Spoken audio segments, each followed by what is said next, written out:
Hola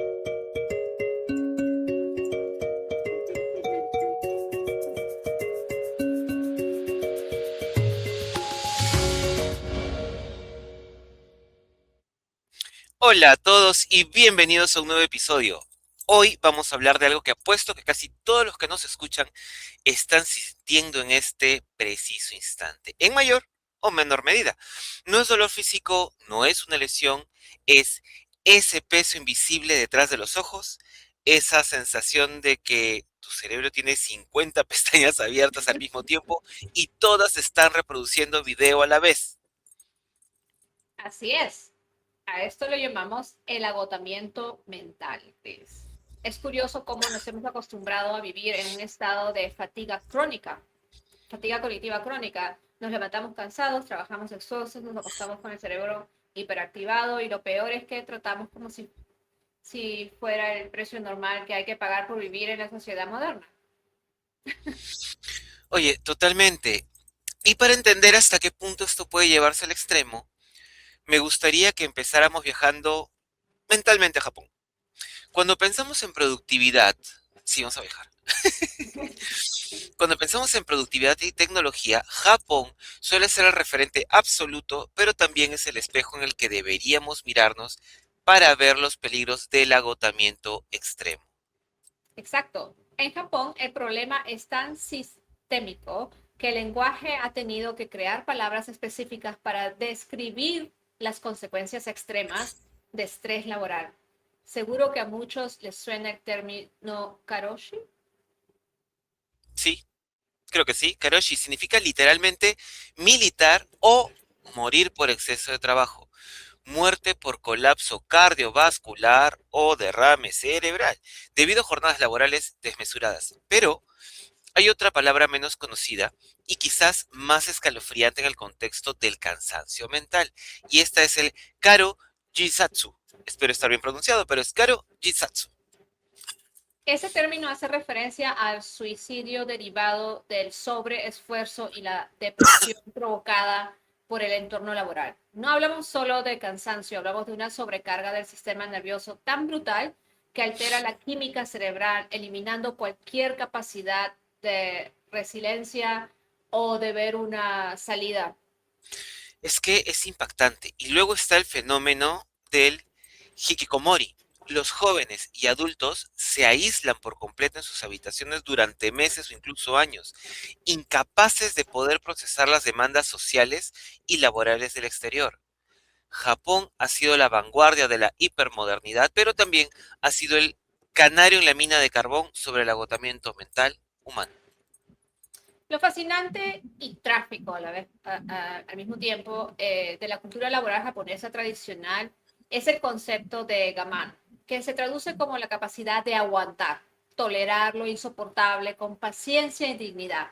Culturalmente se ha premiado el resistir en silencio, pero la neurobiología humana tiene límites rigurosos. El cerebro no está diseñado para mantener el sistema de respuesta al estrés encendido de forma ininterrumpida. Claro, porque cuando hablamos de cansancio mental, no estamos diciendo simplemente estoy cansado. Hay una diferencia sustancial entre la fatiga física y el agotamiento mental. Si corres una maratón, tus músculos se quedan sin glucógeno, acumulas metabolitos y necesitas descansar la musculatura. Pero ¿qué ocurre exactamente en la cabeza cuando decimos que estamos quemados? Ocurre una saturación en la corteza prefrontal. Siempre hablamos de la corteza prefrontal. La corteza prefrontal es la sede de las funciones ejecutivas, tomar decisiones, planificar, inhibir impulsos, mantener la concentración y filtrar distracciones. A diferencia de nuestros ancestros que usaban su atención enfática para momentos puntuales de caza o peligro, nosotros exigimos la corteza prefrontal un trabajo ininterrumpido durante de 12 o 16 horas al día. Imagínate, cada notificación del móvil, cada correo electrónico, cada decisión sobre qué comer o qué contestar, está gastando un combustible biológico muy real. Absolutamente. Y cuando ese combustible se agota y los circuitos neuronales se sobrecalientan, entramos en un estado de desregulación, donde el cerebro interpreta el cansancio como una amenaza continua. Qué terrible, ¿no? Y mira, mencionas el gasto de un combustible biológico. Vamos a profundizar en la química de esto. ¿Qué es lo que se acumula en el cerebro a lo largo del día y que nos hace sentir esa pesadez cognitiva? El protagonista clave aquí es la molécula llamada adenosina. La adenosina es un subproducto del metabolismo energético celular. Mientras estás despierto y tus neuronas consumen energía en forma de ATP, la adenosina se va acumulando progresivamente en el espacio extracelular del cerebro. O sea, es decir, cuanto más tiempo pasamos despiertos, más adenosina se acumula. Funciona como un indicador de la presión del sueño. Exacto. La adenosina se une a sus receptores en el cerebro y va amortiguando la actividad neuronal, enviándote la señal de, oye, necesitamos apagar el sistema. ¿Y qué hacemos la mayoría de seres humanos cuando sentimos la acumulación de adenosina a las 3 de la tarde? Vamos por un café. Guau. Exacto. Exacto, la cafeína es estructuralmente muy similar a la adenosina. Se acopla a los receptores de adenosina, pero sin activarlos, simplemente los bloquea. Es como poner una cinta adhesiva sobre el indicador de gasolina del coche. La adenosina se sigue acumulando en el fondo, pero tu cerebro no puede leer la señal de fatiga. Por eso cuando la cafeína se metaboliza, sufres el famoso bajón. Toda la adenosina acumulada golpea los receptores de golpe. Oye, qué gran analogía. Pero la adenosina es solo una parte de la ecuación. Hay Ujú. algo aún más profundo sobre lo que la ciencia ha arrojado a luz recientemente. Cómo el cerebro se limpia a sí mismo mientras dormimos. Háblame del sistema linfático. Este es uno de los descubrimientos neurocientíficos más apasionantes de las últimas décadas, liderando en gran medida por la investigadora Maiken Nedergaard. Durante mucho tiempo se pensó, si el resto del cuerpo tiene un sistema linfático para eliminar toxinas y desechos celulares, ¿cómo lo hace el cerebro que está aislado por la barrera hematoencefálica? Y la respuesta resultó ser el sistema linfático. Sí, mientras dormimos, especialmente durante el sueño profundo de ondas lentas, las células gliales del cerebro se encogen literalmente hasta un 60%. Esto crea un espacio adicional entre las neuronas que permite que el líquido cefalocarrídeo, no sé si se pronuncia así, Cefalorraquídeo. fluya la presión a través del tejido cerebral, lavando y arrastrando los residuos metabólicos. Es literalmente un servicio de limpieza nocturno que pasa la fregona por tu tejido cerebral. Tal cual. Y entre los residuos que limpia se encuentran proteínas metabólicas como el beta amiloide y la tau asociadas al Alzheimer, además de los excesos de metabolitos acumulados por la intensa actividad cognitiva al día. Si no duermes lo suficiente o tu calidad de sueño es deficiente, esa fregona no pasa del todo, te despiertas al día siguiente con los basureros a mitad del trabajo, de ahí la niebla mental. Por eso no se puede solucionar el cansancio mental simplemente estando tirado en el sofá viendo la televisión o mirando redes sociales. Estar en reposo físico no es lo mismo que permitir que el sistema linfático haga su trabajo durante el sueño profundo. De hecho, estar en el sofá mirando la pantalla del móvil sigue consumiendo atención prefrontal y mantiene el cerebro en un estado hiperalerta por la estimulación luminosa y dopaminérgica. Para generar el cerebro necesitamos procesos biológicos específicos que ocurren en el sueño de calidad, como veremos ahora, en ciertos entornos naturales. Por ejemplo, Chris, cuando te levantas a las 5 de la mañana porque alguien te levantó, ¿qué es lo primero que haces? ¿Tú sigues durmiendo o vas al celular porque no puedes volver a dormir inmediatamente? Primero reniego y luego voy al celular. Exacto. Todos hemos estado en eso. A menos yo hace ya meses que quiero hacerlo, pero digo no porque sé lo que va a pasar después. Y es lo que todos hemos hecho o seguimos haciendo. Y lo más chistoso es que al día siguiente, bueno, o en las horas siguientes, según tú estás alerta, pero solamente un par de horas y luego todo el organismo se te viene abajo, el organismo se deprime, 20 tazas de café al día y no funcionan, que el energizante, y le llenamos más de cosas al propio cuerpo. Así es. Bueno, pero esto en general nos lleva directamente a lo que estamos hablando, ¿no? Nos lleva a una de las investigaciones fundamentales sobre cómo la mente recupera esta capacidad operativa. Hablo del trabajo de los psicólogos Rachel y Stephen Kaplan en la Universidad de Michigan. Vivi, tú que conoces este tema, explícanos qué descubrieron los Kaplan sobre cómo prestamos atención. Los Kaplan revolucionaron la psicología ambiental en los años 80 y 90 al formular la teoría de la restauración de atención. Ellos diferenciaron dos tipos fundamentales de atención para utilizar el ser humano, la atención dirigida y la atención fascinada. Vamos a desglosar ambas. ¿Qué es la atención dirigida? La atención dirigida es la que usas cuando tienes que concentrarte deliberadamente en algo que requiere esfuerzo mental. Redactar un informe, analizar un gráfico, conducir con tráfico denso o leer un texto complejo. Estudiar, esas cosas, ¿no? Requiere un mecanismo de inhibición activa. Tu cerebro tiene que esforzarse en forma consciente para ignorar todas las demás distracciones del entorno. Es un recurso finito, ¿verdad? Se agota como si fuera una batería. Así es, la fatiga de la atención dirigida es precisamente de lo que llamamos cansancio mental. Cuando se agota nos volvemos irritables, cometemos errores, nos cuesta tomar decisiones y perdemos la capacidad de enfocar, mantenerse focus. Qué complejo. Y la fascinación suave, ahí es donde entra la naturaleza, según los Kaplan. Exactamente. Los Kaplan observaron que los entornos naturales activan la atención fascinada o involuntaria. Cuando caminas por un bosque no necesitas esforzarte para procesar el entorno, porque tienes estímulos naturales, el movimiento de las hojas, del árbol, hay un animalito por aquí, el sol infiltrándose entre las ramas, el sonido de un arroyo, atrae tu atención de forma sin esfuerzo, sin demandar procesamiento ejecutivo. Es decir, tu atención se atrae suavemente, permitiendo que los circuitos de la atención dirigida descansen y recarguen de alguna manera por completo, ¿no? Porque al estar en un proceso de, ok, esto es lo natural, esto es lo normal y no necesito súper enfocarme, libero, Así me es. relajo.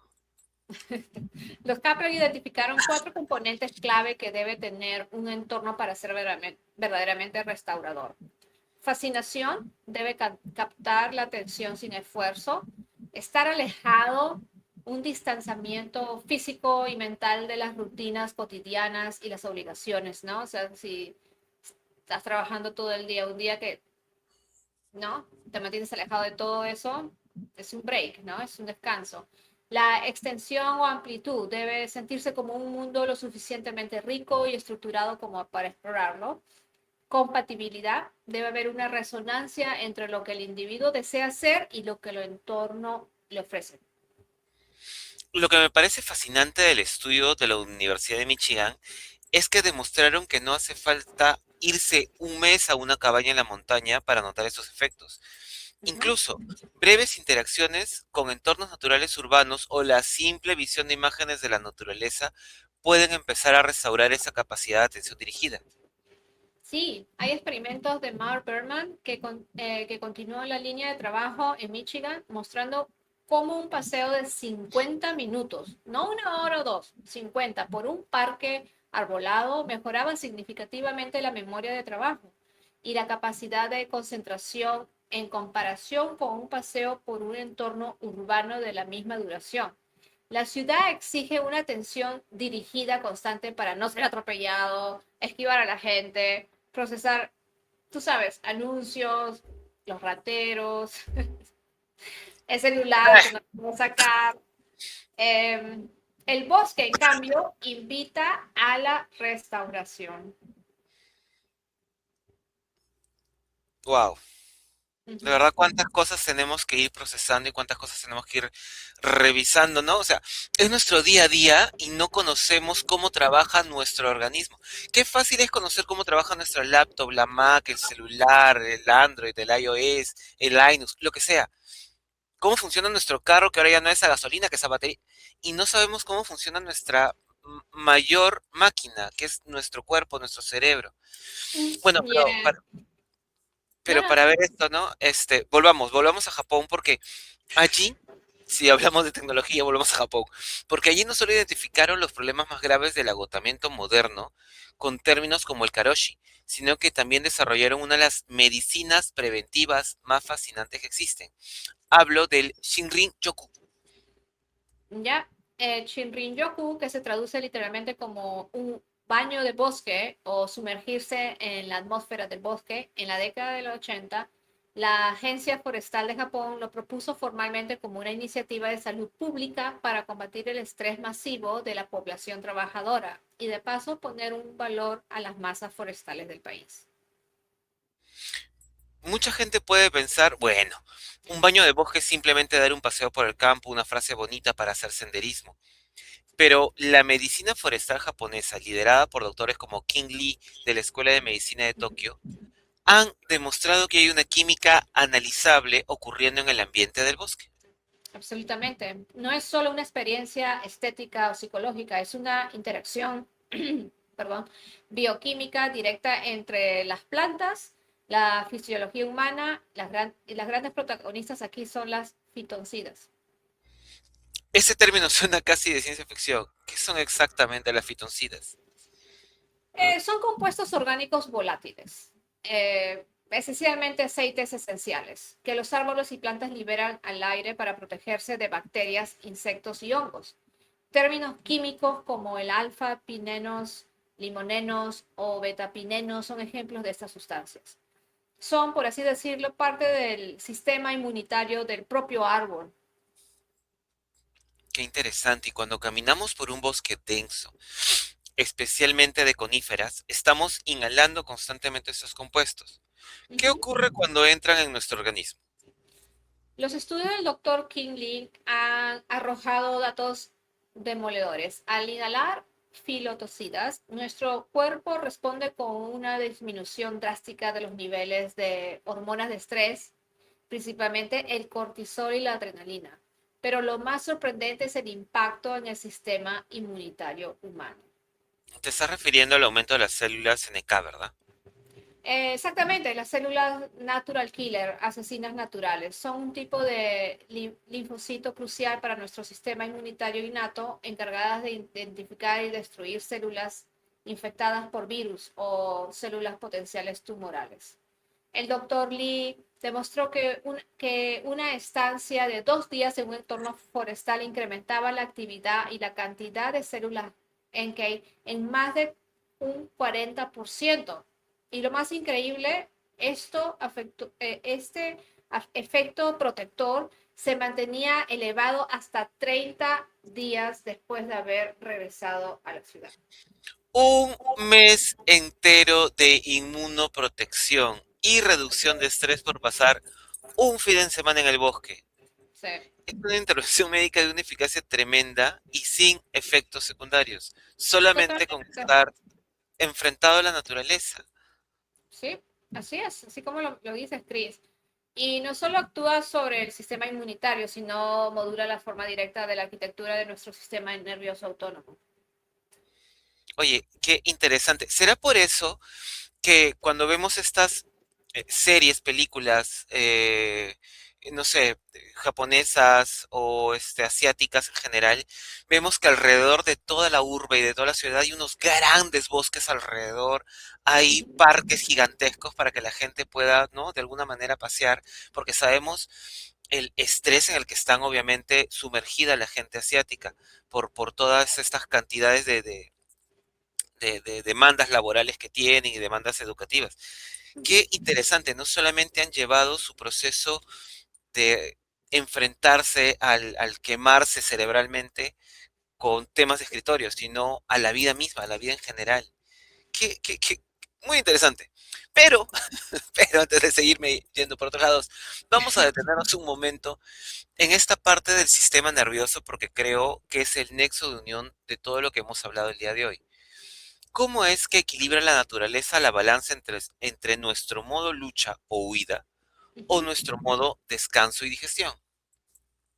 Nuestro sistema nervioso autónomo se divide en dos grandes ramas funcionalmente opuestas, el sistema nervioso simpático y el parasimpático. El simpático es el pedal del acelerador. Se activa ante cualquier amenaza percibida o exigencia del entorno. Eleva la frecuencia cardíaca, redistribuye la sangre en los músculos, dilata las pupilas, suprime funciones no esenciales como la digestión y la reparación celular. Es vital para la supervivencia. El sistema parasimpático, cuyo nervio principal es el nervio vago, es el pedal del freno. Se encarga de ralentizar el corazón, promover la digestión, estimular la reparación de tejidos y reducir la inflamación.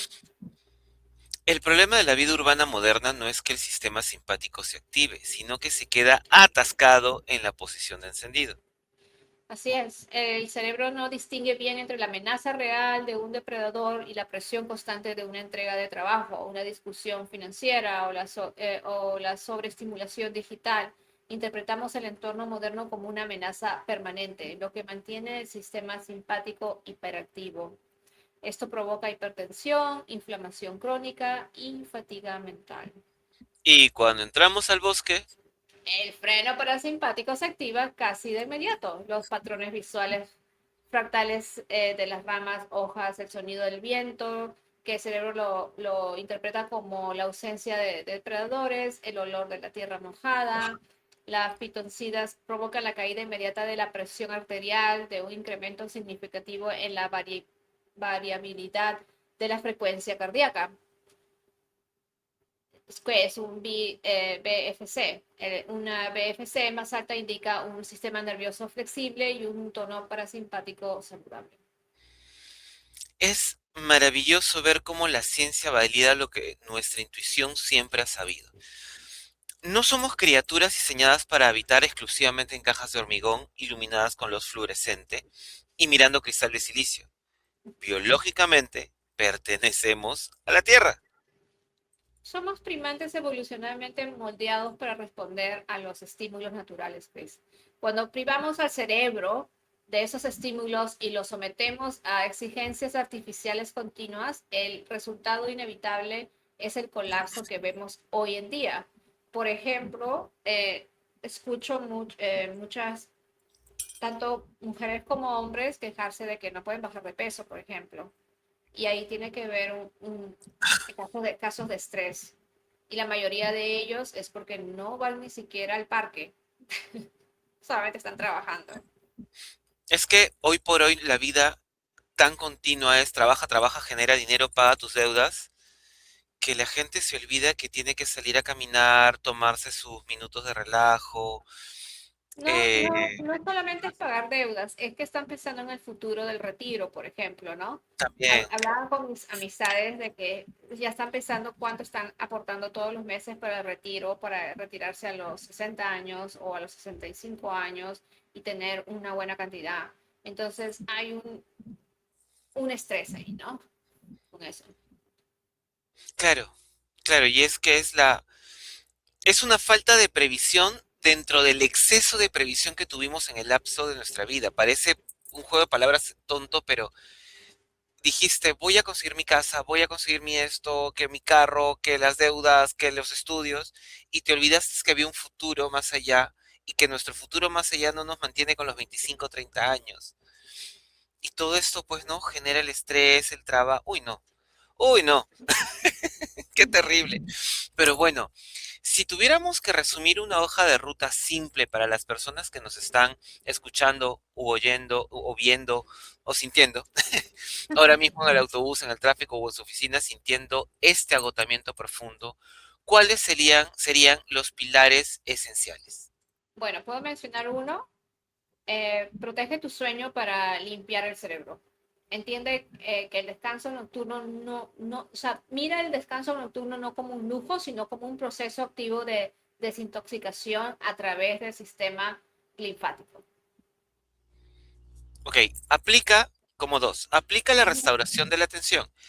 Si sientes fatiga mental, no busques descansar mirando el móvil, estando en la tablet o qué sé yo. Dale a tu corteza prefrontal estímulos de fascinación suave.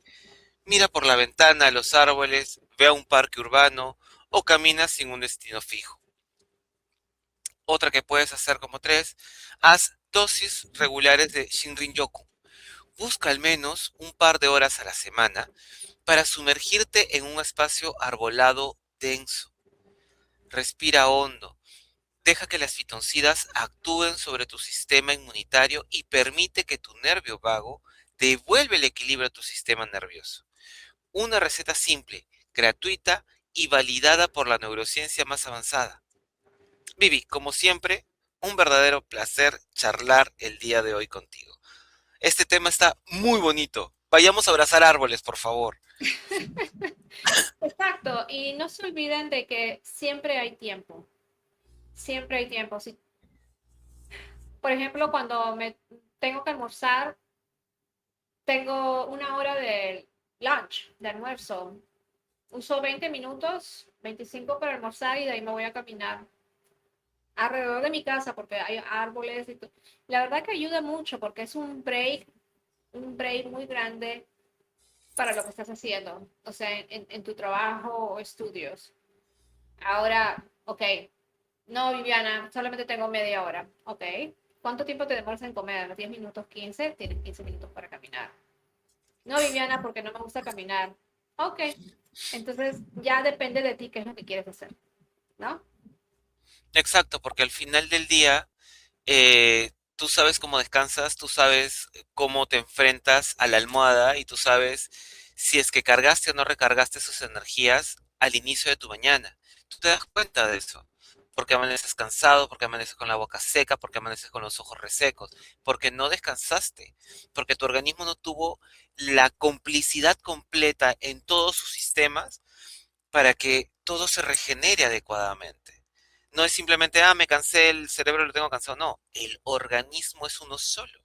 Y si malogramos una pieza del organismo, todo el organismo se daña. Sino, ¿qué es lo que le pasa a tu auto si es que alguna pieza se daña?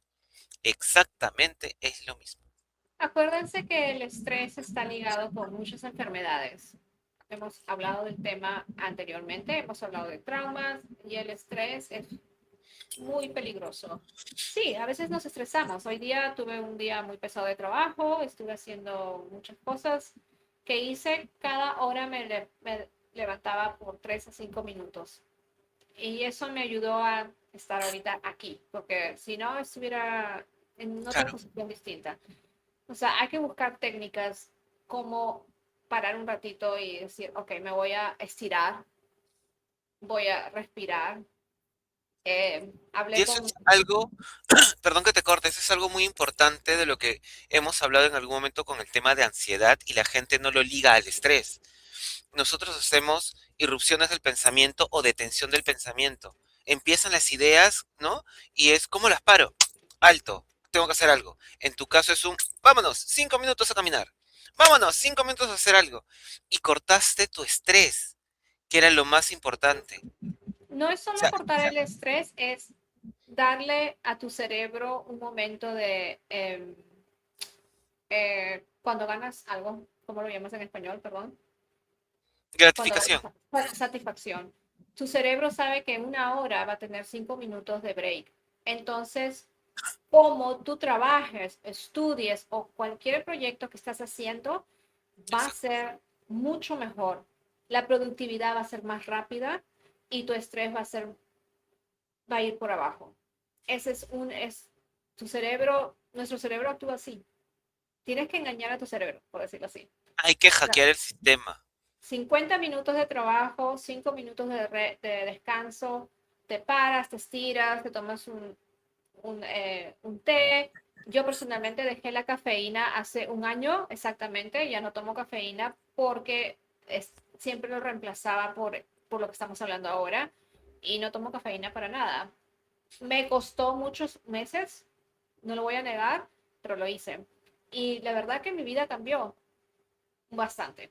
Entonces, son técnicas que hay muchas. Lo que Chris y Bueno, yo podemos dar a todos es un poquito para ayudarlos a buscar un poquito de paz con ustedes mismos. y eso es lo bonito, porque jamás les vamos a dar algo que no hayamos probado nosotros y que no hayamos comprobado nosotros y que no nos hayamos estrellado primero nosotros. Porque no podemos hablar desde la teoría, sino desde el impacto real de las consecuencias que hemos vivido, de tantas cosas que hemos atravesado, enfrentado, estudiado y comprendido. Entonces, esto es lo bonito de este podcast, esto es lo bonito de esta relación que estamos entablando contigo a través de la distancia del Internet, y lo cual les agradecemos mucho sus vistas, agradecemos mucho el que estén compartiendo, el que se estén comunicando con nosotros. Queremos hacer de esto una comunidad mucho más grande. Por favor, compártenos. Coméntanos qué te pareció. Si algo no te parece, con todo el respeto del mundo, mándanos un correo. Repito, con todo el respeto del mundo. Necesitamos ser gente empática y respetuosa. Y si tú me quieres decir lo que me quieres decir con respeto, yo te lo puedo entender y de la misma manera te lo responderemos. Y nada, Vivi, fascinante el tema el día de hoy. Sí, y muchas gracias por tomarse el tiempo de escucharnos. Y bueno, nada, gracias a todos por acompañarnos esta semana. Apaguen pantalla, si pueden, salgan a buscar un arbolito cercano, abrácenlo. Tantos años nos burlamos del tai chi, cuando ahí hay muchas soluciones. Así Abraza es. tu árbol, abraza las plantas y disfruta de la naturaleza que tenemos. Nos Así escuchamos es. o nos vemos mucho en el próximo episodio. Chao, Vivi, hasta pronto.